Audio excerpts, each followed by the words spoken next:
Welcome to this amazing webinar we're going to have tonight, how to be a board member. We're so excited that you're here. We've got lots up for you tonight. We've got some great guests, of course, joining us. We're going to have a panel discussion, and we're going to be really focusing tonight on succession planning and onboarding, some of those conversations that we don't have regularly, I think, in this particular sector. So it's going to be a great discussion today. I'd love to see where everyone's coming from today. Throw in the chat and let us know where you're joining us from today. I'm in Ottawa. It's a little snowy, a little wet out, so we're looking forward to spring, but we're so happy that you're here with us today. I wanted to welcome Hannah to the show. Hannah, you want to tell us a little bit about Capacity Building Institute? So welcome everyone, and I just wanted to talk a little bit about Capacity Building Institute as we are hosting this event tonight as with our part of our Capacity Series webinar. So I'll be going a little bit over about how Capacity Building Institute, what we offer, some testimonials, a little bit about our team and how to contact us. All right, so Capacity Building Institute, we are a not-for-profit social enterprise that fosters leadership within the environmental sector by providing training and coaching, mentorship for executive directors, board members, also people that are just coming into the environmental sector, so interns, as well as like senior staff for environmental organizations. And our mission is to train about 10,000 leaders of small shop nonprofit organizations across Canada by 2030. So to do this, we offer a variety of different programs. So we have our Capacity Building Certificate program, which runs between July and December. That is geared towards executive directors and senior staff. Then we also have our internship training program, which is geared to youth interns that are just entering the sector. We also have our fundraising intensive workshops that will run from August to November for more of the fundraising professional side of things. And then we also have what we're at tonight, the Capacity Building Webinar Series, which we have every month.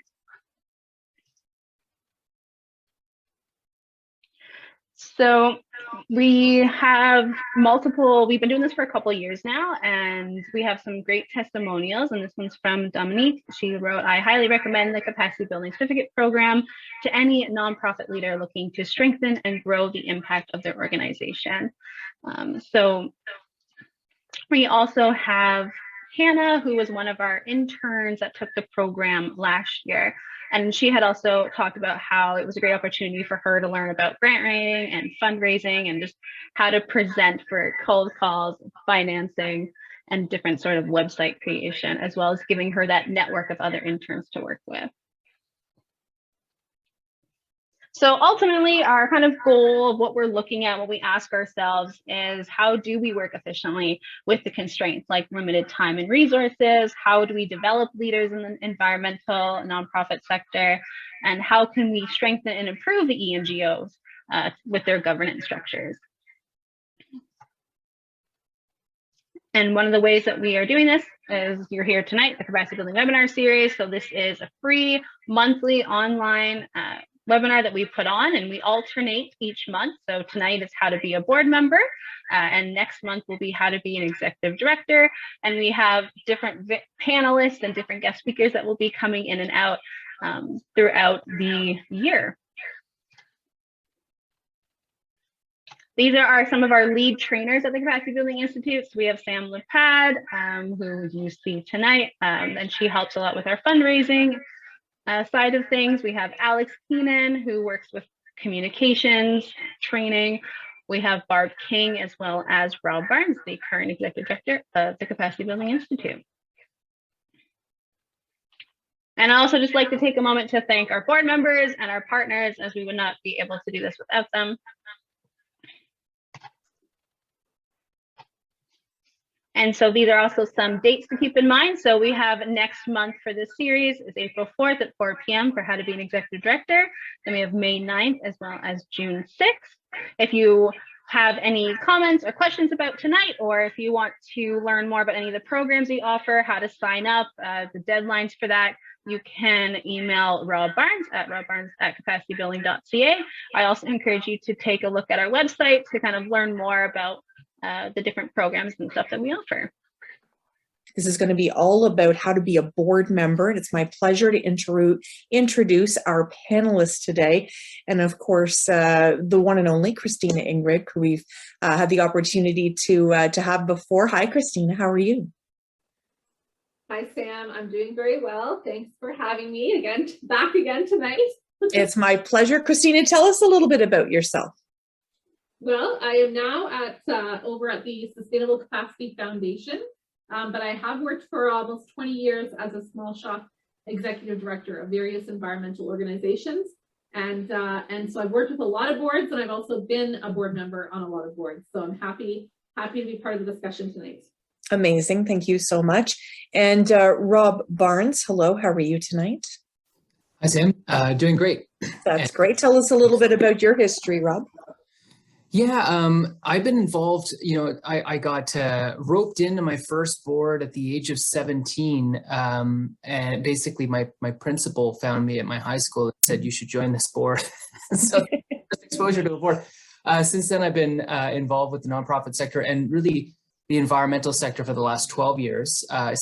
Those as the executive director of an Ottawa-based organization called Ecology Ottawa. And I've worked with a bunch of different boards, in a volunteer role, and also in terms of political organizing, I've been on a bunch of, steering committees there. So I've seen maybe the good, the bad, and the ugly so far. Happy to talk about it tonight. Well, that's good. That could keep us busy all night. I appreciate that very much. And it's my pleasure to welcome Rena Upitis to the show tonight. How are you, Rena?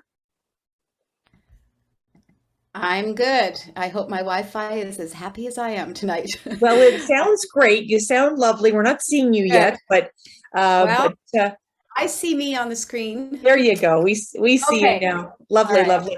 Rena, tell us a little bit about yourself. Sure. So I would say I've been interested in sustainability and the environment before we even knew those were words. I was the kid who built tree forts out of reclaimed, upscaled materials. And then I studied various disciplines that have to do with the environment all through my life, and worked at Queen's for many years and in the Faculty of Education and also in the School of Environmental Studies. Mm-hmm. And I'm currently the president of Wintergreen Studios, which is an environmental center, and we kind of practice what we preach. We have an off-grid building that's built with straw bale, and we garden and grow a lot of our produce and, sort of try and model what it might be like to live in a sustainable and joyful way on this great planet of ours. So in terms of board stuff, I was the founding director for the Wintergreen board, and in my other work, I've served on many boards over the last several decades as well, although not at 17 like Robb. Yes, that's pretty impressive, Rena. I agree with you. Listen, we could talk about boards all night. We really want to focus today on that succession planning and that onboarding. I want to start with onboarding, Kristina, because I think there's a lot of times where someone becomes a board member and they maybe go to the first meeting and they don't sort of have that background. How did we get to today? The policies that may be developed and kind of that strategic plan. What are your tips in terms of onboarding new board members? Yeah, thanks. I came up with a little list in prep for tonight to think about what are some of the best tools or resources that you can provide in an onboarding package. So first thing is, I think that every board should develop an onboarding kit or an onboarding toolkit of some of these key documents that you might want to include. And so just off the top of my head, some of the documents that I think you should have are, as you mentioned, policies. Anything that's been approved as a formal policy of your organization, whether it's a governance policy or a finance policy, just your whole policy suite. Pull that together in one package. I would have said, in the back, 15 years ago, I would have said create a binder with all this information. But of course, now an electronic folder is probably the way to go in terms of all of your policies. The second thing to have is some of your governing documents. So for example, your bylaws, your letters patent or certificate of incorporation, any of those core documents that connect you as an organization in terms of your governance. And then the third item would be your strategic plan, or any documents related to strategy, related to direction and what you think you might need. Number 4 would be past board minutes. So a suite of all of your past board minutes and any attachments that you might have related to those. That should be the first place that a board member could go to find a record of what's been going on recently, things that were approved, things that were not approved, and also just like a tracking of the history. And in my case, the groups that I work with, there's always an executive director report connected to your board minutes. So that is another great document. And lastly, any other organizational materials that help tell the story of the organization. So if that's a one-page overview, if it's your annual reports or any other documents, if you pull all of those 5 things together into one package, I think it's going to help a new board member without overwhelming them with too much information, but it's going to help give them a place to find what they might need to begin the onboarding process in terms of understanding the organization that they may have just said yes to. Because remember, some board members are signed up on the spot at the AGM. That's true. That's true. Great, great list there. Do you have anything to add, Rob? No, I think that's really great. Super solid list. I just would second the importance of some of those items, and especially around minutes. I mean, sometimes people are coming in, and a lot of your board members are really busy, right? So good to have them refreshed, and good to make sure that those are always sent out before a meeting and people are up to speed, because we can sometimes forget, especially if we're meeting quarterly, what the decisions were, where the direction is, and super important to keep those pieces there. Yeah, absolutely. Great advice there. Rena, can you add anything to our discussion about onboarding and that kit specifically? Yeah, I would add 2 things. I completely agree with Kristina that there was a time when we would create a binder and hand it to someone and say, welcome. But I would, in our case, we do something in sort of a hybrid. We do provide, I love the items, the 5 items. Some of them we provide separately to board members. Some of them we ask them to look for them on our website, and we give them the links. Because what we want to do is invite new board members to get familiar with our website, which is really complicated. And we have some things like some of our policies are there, our annual reports are there, things that are public documents. So it's kind of a sneaky way to introduce them also to the structure of a really important tool for the board, which is our website.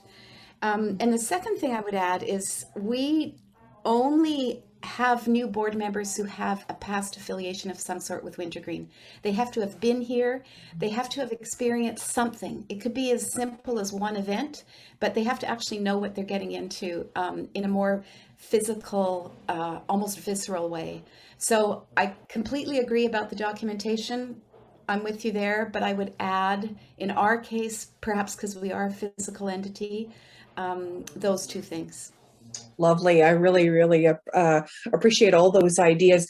The other thing that I think is really important is to be really upfront in terms of bringing somebody on to a board, is being upfront about any sort of financial obligation that you're looking for board member to make. There might be a culture within your board that everybody gives. So that's something that is always important to sort of have up front and in that discussion about even becoming a board member. And, the other thing that I love, I stole this from someone else, I can't even take credit for it, is that the opportunity to connect them with another board member. So almost like a buddy system, because it can feel kind of lonely. Would you agree, Kristina? Well, I can definitely say that it's not enough just to give people a big package of information. Like, even though that's a building block that you want to have, an onboarding package, it's definitely not enough to say, here's your onboarding package, welcome to the board.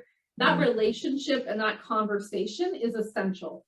So whether that's the board chair who is responsible for helping kind of bring those conversations in and meeting with each prospective or new board member, or whether it's a buddy system where you match people up and check in over time, it is really essential that people don't feel alone and that they feel connected. Yeah, absolutely. Very, very well said. So I've heard a phrase, and I'd love your thoughts on this, Mr. Barnes. I've heard that a board should be nose in and hands out. What do you think about that? Yeah, I like that expression. I mean, you know, that really speaks to me to a well-functioning governance board, right? Like thinking very you know, clearly and looking very closely, especially at the relevant information, but not getting bogged down in the day-to-day and in the detail. That can really just swamp an executive director, it can swamp the team. It can lead to all sorts of internal chaos if people are asking, you know, for different things left, right, and center, and basically getting involved in areas that are not technically folks' area of responsibility. So certainly that philosophy, that mindset is something that I think we need to always keep present, because there's always that risk. You know, it's a bit of a balancing act, right? You get a little of enthusiasm, but then you don't want the kind of micromanagement. So where do you find that balance? And I think it's the responsibility of the executive director, but also the board to really to be clear on that and to think through what the relationship is like and how it can be improved and tweaked at any given time. Absolutely. And, you know, I can't help but think as well, when we talk about onboarding and we talk about bylaws and all the great items you talked about having in the kit, but Rena, that board term, being really upfront about board terms is such an important discussion. Sort of walk me through any advice you have in regards to board terms.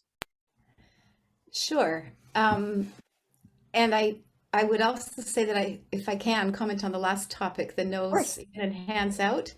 I think it really depends on what kind of board you have. I think it's important to be clear about whether your board is, you know, a visioning board or a working board. And it doesn't mean that you're micromanaging, but there's a whole range of ways that boards can function well. And that's got to be part of the onboarding process. So it's not just an expectation about a financial contribution. It might be an expectation that you come to X a number of things a year and contribute in some way. So the whole thing for me is about managing expectations, which comes to your question. And I'm sorry, I sidetracked it. It was good. It was good. I want nose in and hands on, to tell you the truth, for my board members. And in terms of term, we always have that discussion up front before we sign someone on as a board member. And we do it truly, it's about succession planning. We don't want all of our board members turning over at the same time. And we plan it so that we make sure that there's always going to be overlap. So we have both 3-year and 5-year renewable terms. And we just say, you know, we're looking for a 3-year initial commitment. Could be you do 6, whatever, but we're trying to stagger this, new board member in this way. So being upfront about the term for me is critical.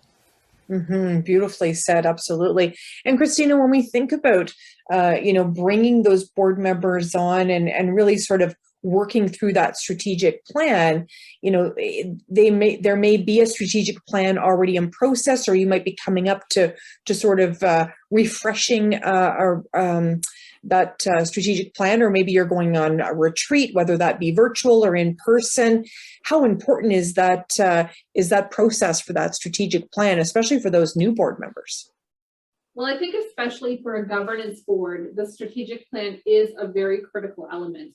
And that is one of the jobs that a board really needs to be focusing on. So if your board doesn't have a strat plan, then switching to creating one is a big focus for the board. And if you do have one, making sure that it's not just on the shelf somewhere and you're not looking at it again, or that you're evaluating the results against your strat plan and then adjusting and modifying as needed. So I think it's really critical. And I also think that as board members, that shared understanding of expectations, as Rena mentioned, is very important. And it's interesting, you know, Rena talks about 3- and 5-year terms. Well, a lot of the boards that I'm involved in have only 1-year terms, and they're renewable maybe several times. And so I think that the issue here is that for small shop environmental nonprofits, our boards are going to be changing reasonably regularly. Maybe in the case of Wintergreen less frequently, but in the case of some organizations, every 5 years, you have almost a completely different board.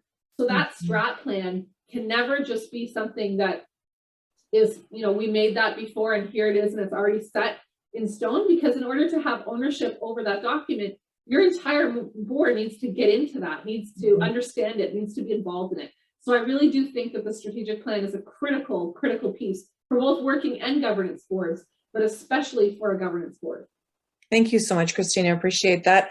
Let's talk about the diversity of boards. Robb, we know this is such an important piece to really see the community reflected in your board. Can you give us some ideas on maybe how you've handled this in the past and what we can look forward to in the future?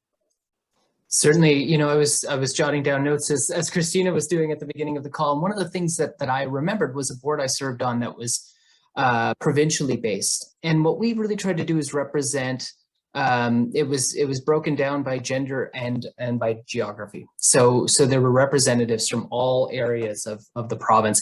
And, that's just one way to split it, right? There are all sorts of different ways, permutations of diversity there. But, as you say, Sam, the trick is really understanding who are you serving, and does your board look at the community you're trying to serve? Is it a bunch of people from very similar, income bracket, very similar social cultural background? Diversity has its strengths, and one of the most powerful ones is that mix of ideas, but also experiences, right? So that people can ask the question and say, like, have we really thought of it this way? And having space for those kinds of questions and having the kind of board designed to be a place where those questions get asked is really important. Yeah, very, very well said. We've got a question here. We're going to really wait for our questions till the end, but I have to ask you this one right now because it's so smart. Really asking about youth, Robb, how you've attracted youth, and it might be because, you started at 17. Well, yeah, and that board was a youth organization. So there you go. Youth, especially in the environmental movement. So I've been in the environmental movement for 12 years, and I'm sure in a lot of NGOs, it's really a factor. But in the environment, right, you're seeing a demand and attention from youth like never before, right? Because it's their future. It used to be our future, but now I'm over the hill, so I can't say that anymore. But it's certainly youth is another element of the diversity piece. And sometimes, again, you might want to split it by age. You might want to have a special kind of caucus or kind of subcommittee that is, focused on relevant youth issues. Because often youth, just as we were saying earlier with the experience, are looking at the problems from a different lens and are coming up with different solutions. And so making sure that there are those links between the youth and the rest of the board and that they're strong and that there's that capacity for discussion and conversation is absolutely critical. Mm-hmm, absolutely.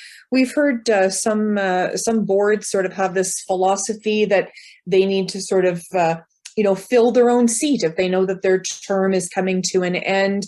To fill their own seat, find someone in the community that can fill that seat, and then sometimes the executive director or maybe the chair is looking for people within the community to fill that seat if it's upcoming at the end of a term. Rena, what advice would you have for us if we're looking for new board members?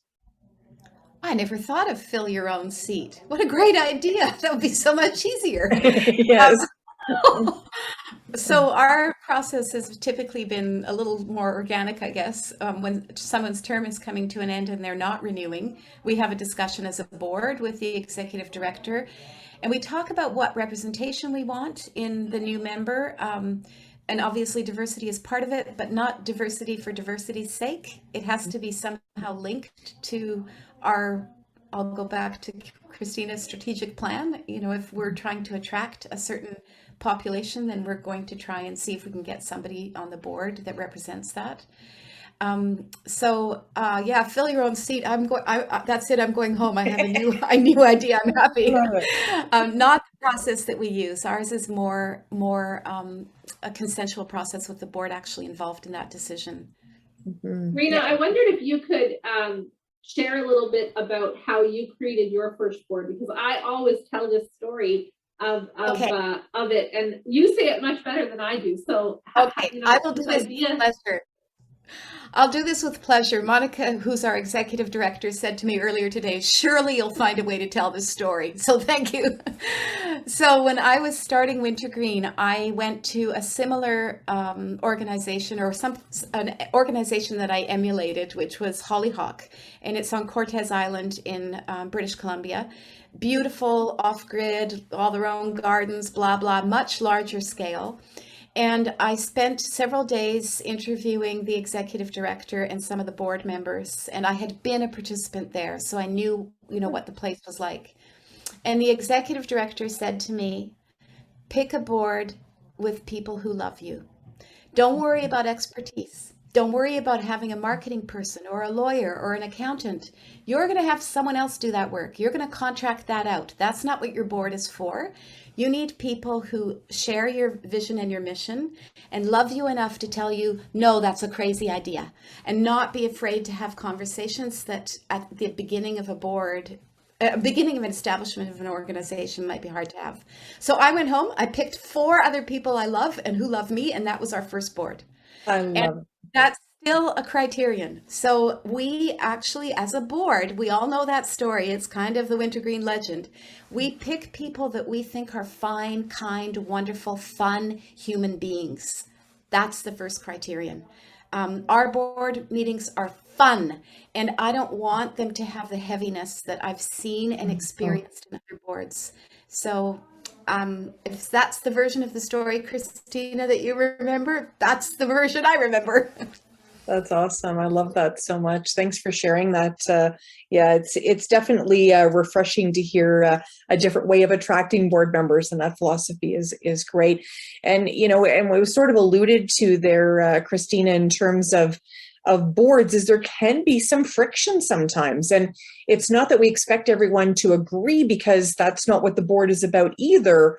But how do we really manage when there is conflict at the board level? And I'll just ask, just speak a little bit louder, Kristina, that some people are having a hard time hearing you.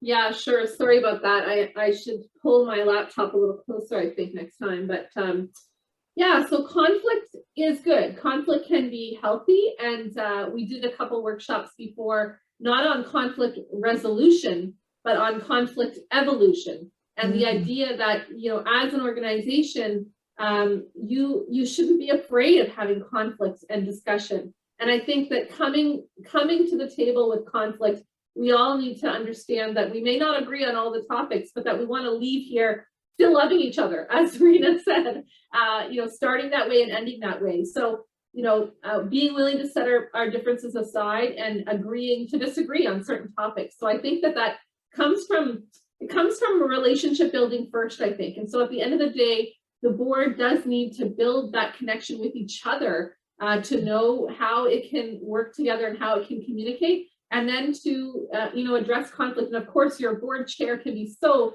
essential in helping to moderate a discussion and help to bring different points of view together. But I would just say we don't want to be afraid of conflict. We want to embrace it, but we also want, like Rena said, our board meetings to be fun.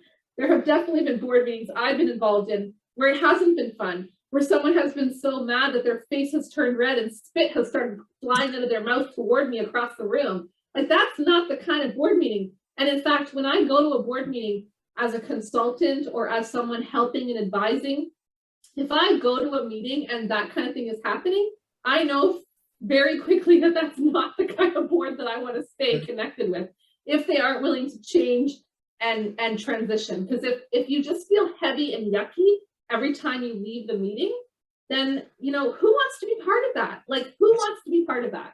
Right. Absolutely. Very, very good point for sure. And, I've been in situations as well where, it's time to sort of have a new vice chair who would eventually be chair, or, someone to step up to be secretary or treasurer. And I don't know if this has ever happened to any of you. I'd love your thoughts, Rob, is that, you sort of say, okay, it's time to start doing this. And everyone either looks at the ceiling or looks at the floor. They don't want to be a part of that. How do we encourage not only people to be on our board, but really take those leadership roles? Yeah, that's a great question. I mean, this relates back when I think, Sam, your question relates back to the earlier one too, around attracting youth. And I was thinking some more about that. The fact that, the environmental movement is just full of people who want to get involved, but they're not sure how. And so I think, one of the things is to make sure that people know that this is an opportunity and can be a fun opportunity and can be something meaningful. People often think, how can I contribute? But they don't conceptualize the board as the means by which they would do that. And so preparing folks from an early start, I think, is the best, right? And then building that confidence over time. You know, the folks that are working around us at Capacity Building Institute are really young for the most part and are starting to volunteer on a whole bunch of boards and building that confidence over time. So that when the time comes and they become the treasurer or they become the vice chair, that intimidation factor is, you know, maybe it's not gone altogether, but it's certainly lessened. So I think this is maybe a quote from Kristina, but it's something like if it's a hard thing to do, the best way to get over it is to practice it, right? To practice those skills, and then eventually it'll feel easier. It'll never feel like no work at all, but easier. Absolutely, very good advice there as well. And you know, Rena, when I think about board meetings and what we, you know, either if we're volunteer staff or staff, how much effort goes into preparing for those board meetings. I know I've had sleepless nights. I don't know about anybody else, but preparing for those board meetings, and then you send out the package maybe digitally, or, you know, in the old days like me, you would actually send them a physical package, and then you get to the board meeting and, you know, somebody asks a question and that was something on the very first page of the package. And it's very clear that, you know, some people didn't read any of the materials. How can we avoid this, Rena? Because I need to know this, because this is still a challenge I'm having all these years later in the sector. So, interesting current story. We had a board meeting last week, and our secretary treasurer had commented on one of the board members who had noticed something in the minutes from 3 months ago that wasn't quite right. And it mattered. It was something that could have had legal implications, and we needed to make sure it was correctly recorded in the minutes. And she commented, first of all, on how much she valued that. And second, that the other board members hadn't done it. And one of the board members, who just sort of flies in and she's really present when she's there, but doesn't do the advanced work. And our secretary's comment was, we only need one. They don't all have to read it that clearly, or they don't all have to play, you know, that prep for the meeting to the nth degree before you arrive. And I thought, wow, you know, like that is actually true. I'm not worried that everybody does everything. I'm worried more, or care more, that the board as a whole functions so that all the tasks get done. So I'm fine that I know 2 of the board members will never have read anything before they come, because I know they contribute in other ways, and I know the rest of us have got their back.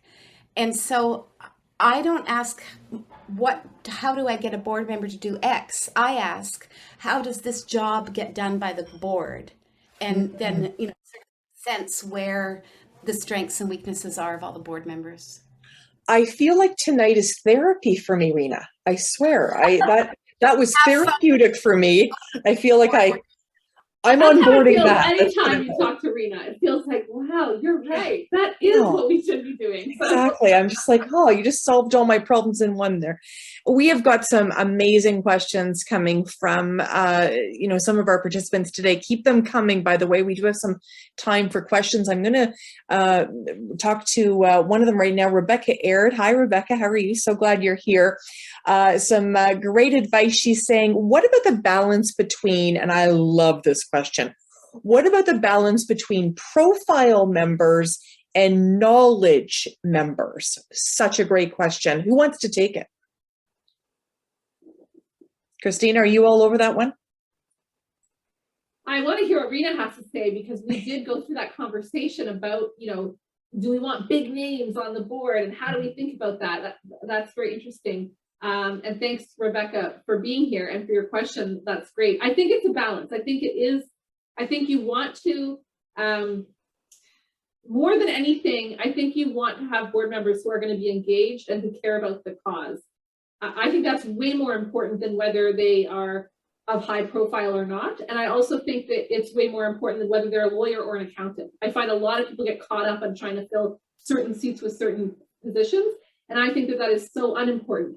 But in terms of high profile, absolutely. I think that we can really leverage that. But I also think an advisory council can sometimes be the better place for those kinds of roles, where you want people who want to give their name and their time, but don't necessarily want to do the work of a board.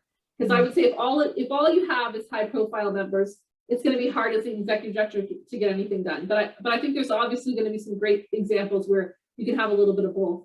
But Rena, I'd love to hear your thoughts. Rena.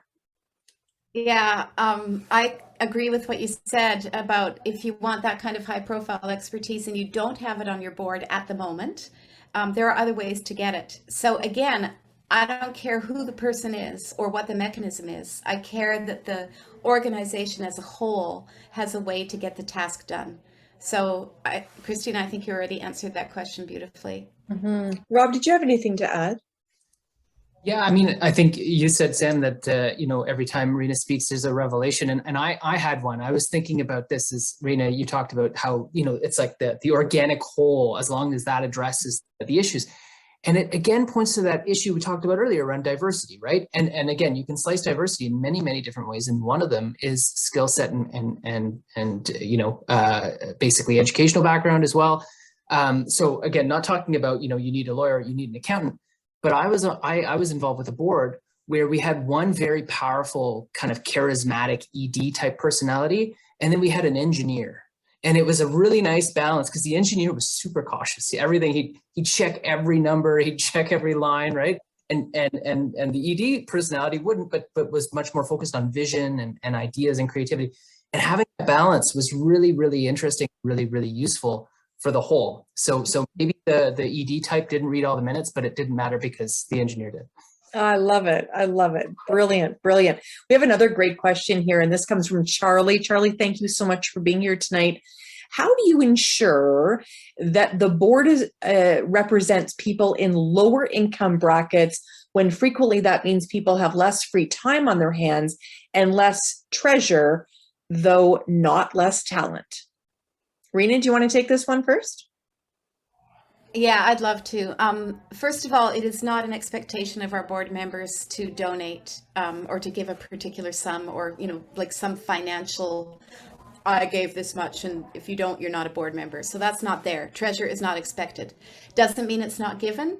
Our board members who can afford to are very generous donors. We have a board member right now who's a young mother who is not in the position to donate, and there's no expectation. I would say that this is a very difficult thing to do. It's like any population that is already stressed. To add one more thing can be more work for them than proportionally than for the rest of us. Mm-hmm. So here's a place where, again, I would ask, how do we get that input, not necessarily as a board member, but maybe in another fashion? And in terms of underrepresented populations, low socioeconomic status, and so on, our way of dealing that tends to be we go to them. We don't expect them to come to us to make the time to do the travel, to find childcare, you know, all the rest of it. And so, you know, sometimes it's reaching out in not to ask them to come to us, but for us to go to them, basically. Mm-hmm. Yeah, absolutely. Any other sort of thoughts from Kristina or Rob on that particular question? I don't have an answer, a solution, but I have an idea. And I think what we should do to help ensure that people with lived experience have an equal playing field to be part of boards is that we should have some support that we can offer to them. If the barrier for them is childcare, then we should offer a bursary to them to be able to get childcare to go to their 4 board meetings a year. If the problem is not having a laptop or whatever, then having a place where they can come to be part of it, or to have a computer that they can borrow for those board meetings. Like, I think that there could be ways that we create solutions to help reduce barriers if we find that there are barriers. And it gives me something to think about. Not that I don't have enough to worry about and to fundraise for right now, but it's a good food for thought. And I also very much agree with what Rena said, that there are other ways to bring in different perspectives as well. Absolutely. Rob, anything to add? Yeah, just 2 things crossed my mind when I was listening to Kristina. One is that, you know, depending on how attuned you are to those needs, another, it goes back to the diversity question. Like, if your board isn't diverse in the first place, that question might not occur to you, right? And so historically, I'd say that the boards I've been involved with haven't done a very good job in that area. And it's something that I think the sector as a whole Okay. The second piece too relates to the youth piece. Again, I keep on going back to youth tonight for some reason. But again, with youth, right? It's the perspective is interesting and useful, but of course the financial implications of youth getting involved are sometimes very severe, right? They often have money. You can be in debt.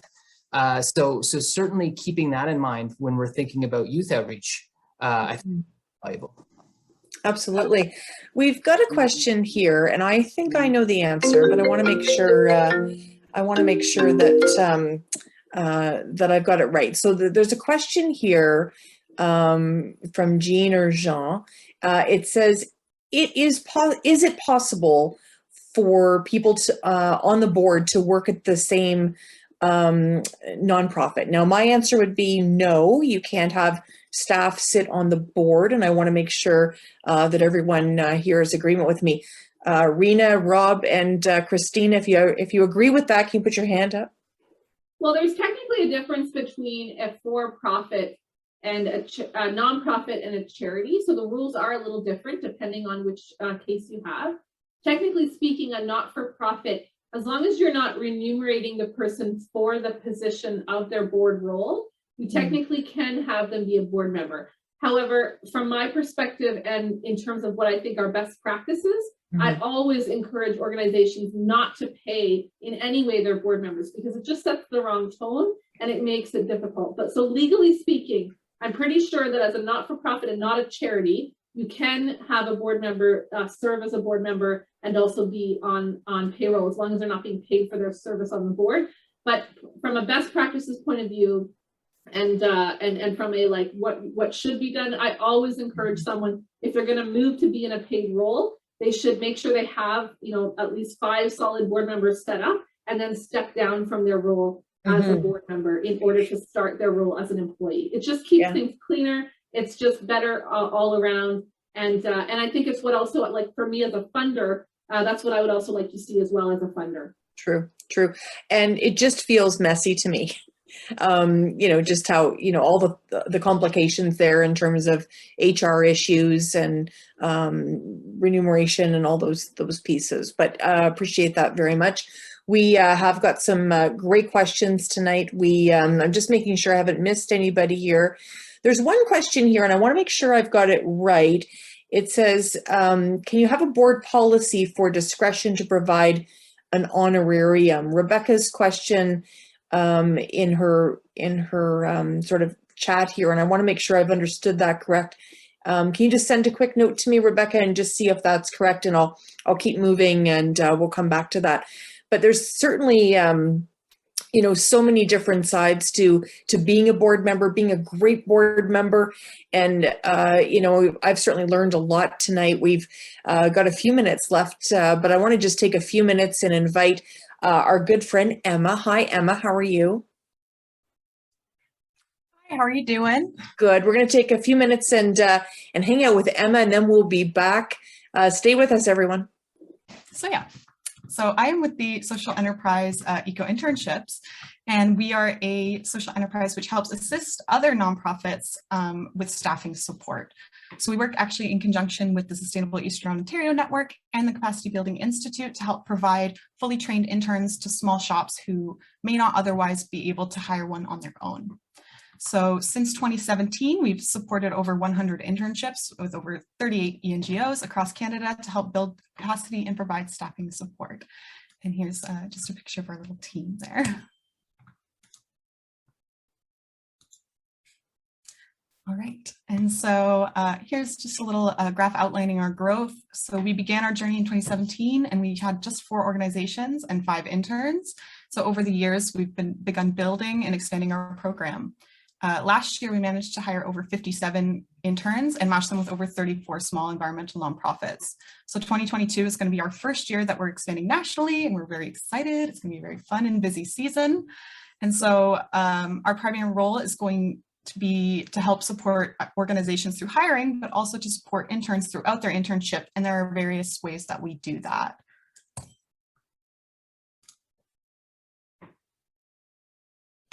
So the first, our main supportive strategy is to help with providing training to the new interns. So the nonprofit sphere can kind of be inaccessible to new graduates and young people. And there's often like a big web of organizations that can be very complex and a lot of terms they might not know.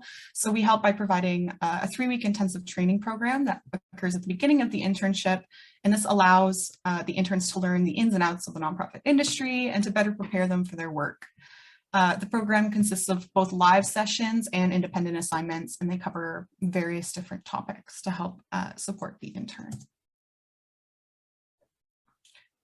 And so to include on this, we tried to choose interns in our pool that have various different educational backgrounds. So depending on the type of organization you can have an intern doing a specific type of position or multiple different types of positions. So there's a bunch of past interns have done previous tasks that include like fieldwork, sustainability research, grant writing, event management, office management, developing organization systems, communication, social media, like what I'm doing, and a lot more. So it's not like we just have science graduates or anything like that. We usually have various types of interns that can be placed.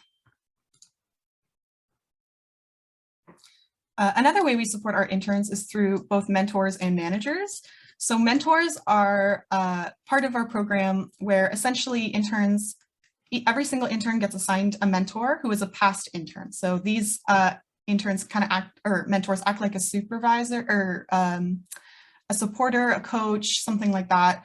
They're not really a direct supervisor, so they're not intended to like give the intern tasks or things like that, but more to help with moving into their new role and learning their new tasks, and essentially providing a little bit of emotional support and such.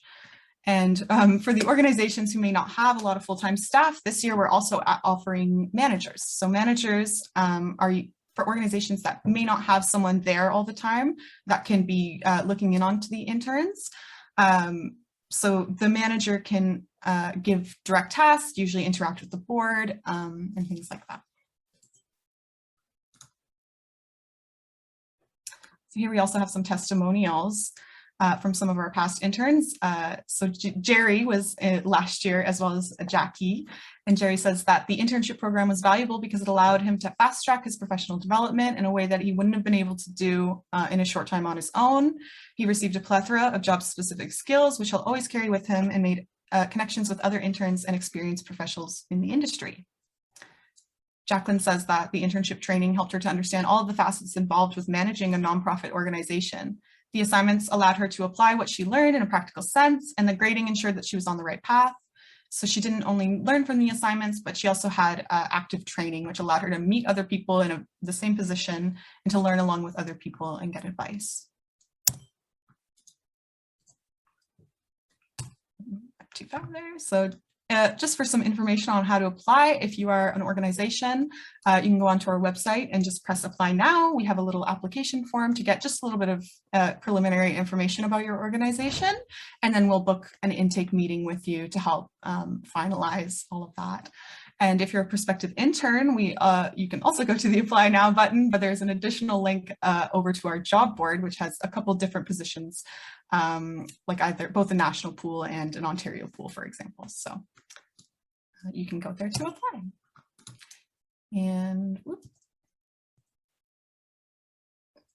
And so thank you so much for listening to my presentation today. Sorry, it was a little technical difficulties at the beginning there. We do have just started expanding on our social media, so it'd be really, really great if we could get like a follow on Instagram or Facebook or even LinkedIn if you have it. And thank you to everyone for listening today. Thank you so much. Thank you so much, Emma. Great job. Appreciate your time. We've got a great question, and we have about 8 minutes left. I know we can tackle, we've actually got a couple of questions here. I want to make sure we tackle this one for sure. So this is from an anonymous attendee today, and it says, what advice do you give people from BIPOC groups to seek out and to find board opportunities? They go on to ask, how do we find opportunities to join boards when we are often not part of the same networks as members who sit on many of the same boards for nonprofits that are out there, in particular to those of us who are Black, Indigenous? How can we increase the diversity of boards to encourage different genders, education levels, new immigrants? It's such a great question. Kristina, I'm going to start with you. Yeah, I mean, we are really focused on building diversity in the environmental sector, both from a staffing point of view as well as from a board point of view. And I know on my part at the Sustainable Capacity Foundation, we've been funding deeply into supporting BIPOC leaders, both from the BIPOC Fellowship Program that we offer for staff, as well as BIPOC interns for the intern program that Emma just spoke about. And lastly, we have a new initiative called Board Match. And Board Match is a way of encouraging individuals who are looking for board opportunities to apply centrally. I believe, and maybe Hannah, you can share this in the chat, I believe people can go through the same job board that interns go through to apply for an internship in order to apply for the Board Match program. I think there's a very specific targeted Board Match link, and maybe someone can share that with the group. But then we have an intake meeting with individuals and we help to match them up to a board.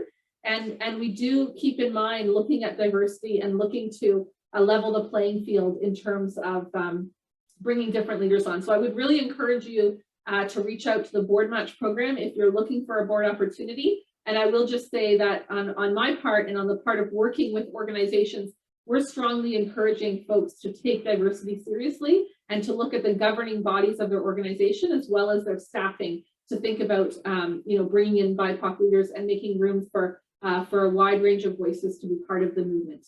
Mm-hmm, absolutely. We have another sort of side to that, which is really interesting. And the question is, how about switch the BIPOC question around to say, maybe on traditionally white boards, how we can find people, especially if they're not in our networks. Rena, any thoughts there? Yeah, I mean, first of all, I think Kristina gave a really good example, and she has a more structured approach to helping diversify boards. We have a thing on our website that is very invitational that says interested in being a board member. And, these are things that you should do and then contact us. So it's not targeted, but it's open and invitational. I have to say that the diversity that we have been able to achieve at Wintergreen has come by building relationships. And I know that the question is about networks, which sound to me like kind of old boy white networks. I can't believe I said that out loud and it's going to be recorded. But I do think that we build things. Sorry, Rob, I'm older than you.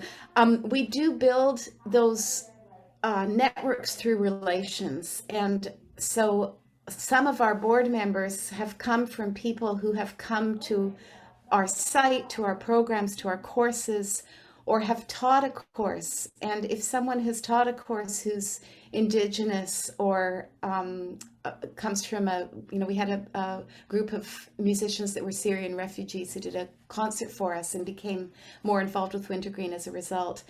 Sometimes it's through the interest in the organization, and then there's a natural way of becoming more involved. And one of those ways may be to become a board member down the road or something completely different. But again, the network thing, I have trouble with. I really believe in building relationships, and then you get not just the diversity, but you get the diversity with a vested interest in the work of the organization. Thank you, Rena. Rob, anything to add on this topic? Just further to Rena's point, there was an earlier point that Rena made, which is, it's incumbent on the organizations to go out and find board members. And I think that's a really important point. And the second is that, I think we should all ask ourselves, is our programming relevant to some of these communities, right? And again, it's a bit of a circle, right? Because having that diversity on your board will help make your programming more relevant. But if your programming is more relevant, in the instances I've seen where there's a lot of like BIPOC involvement and a broad range of socioeconomic and cultural diversity, it's when the organization's mission and mandate is super relevant to a very broad mix of communities. And so as environmental organizations, I think it's important that we ask ourselves, if we're looking for diversity, it's like, well, what is our programming doing? And that question will, I think, will help. Mhm. And if it's not relevant, like, we need to make it relevant, because I think that's part of the problem, is that we're, white dominant norms tend to be at the forefront of many decision-making processes within the sector. And it's still very led by white middle-class women leading the environmental sector in Canada. And so transitioning that is relevant based on our country and based on, the people who are most affected through environmental justice, through justice, equity, diversity, and inclusion. Mhm. I know we've just got 2 minutes left, but this is a really interesting question. So we'll just tackle this one, and then we'll be on our way for tonight. The question comes from Michael, and it says, how do you address the potential for conflict if a prospective board member has a spouse or partner who's maybe unsupportive of their involvement in that particular organization? Is that something to be addressed or considered during onboarding? Rob, what are your thoughts?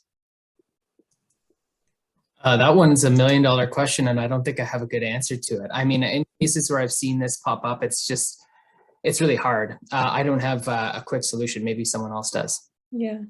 Kristina or Rena? I don't think you see it in onboarding.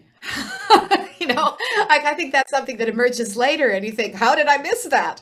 And then it's about, Kristina's comment, conflict evolution. It's about naming it, facing it, talking it through, coming up with solutions. But I don't think onboarding is the place that you deal with it, because you don't know yet. Okay. Kristina, anything to add as a last comment before we end our evening? I mean, that's a challenging one. I think at the end of the day, being upfront about being on the board and connecting and how it's going to affect you. Like, I've had a few board members whose spouses were not that happy that our meetings were not ending on time, or that we had said it was only going to be once a month, and yet we were dragging them into 3 times a month for things. So I think being upfront and realistic right from the get-go of what you expect from people is another way to make sure that you're honoring that commitment for them, and certainly like making sure it's fair for the individual as well as for their family. Because to be honest, for me, so much of the work I do, I wouldn't be able to do without the support of my spouse. And so when I make a commitment to something, it's a family commitment that we're making. My husband was here all day today helping set up our brand new office. So, we're a tag team, even if I'm the person whose name is on the paper. So in my case, it is very important that I take that seriously. And if I say I'm going to be home, at a certain time, so we have a role to honor that. I'm not sure if maybe going in a different direction here than what the question was asking, but I think it's important to pay attention to. Absolutely. And speaking about ending on time, we want to do that tonight. This has been a little bit of therapy, a little bit of love. This has been a lot of learning. I don't know how that was an hour. It felt like 5 minutes to me. It's always a pleasure. I always walk away that much more enriched when I spend time with you all. Thank you for your time today, and want to wish everybody a great night. Thanks for joining us, because if you weren't here, well, we wouldn't be here. Thanks so much, everyone.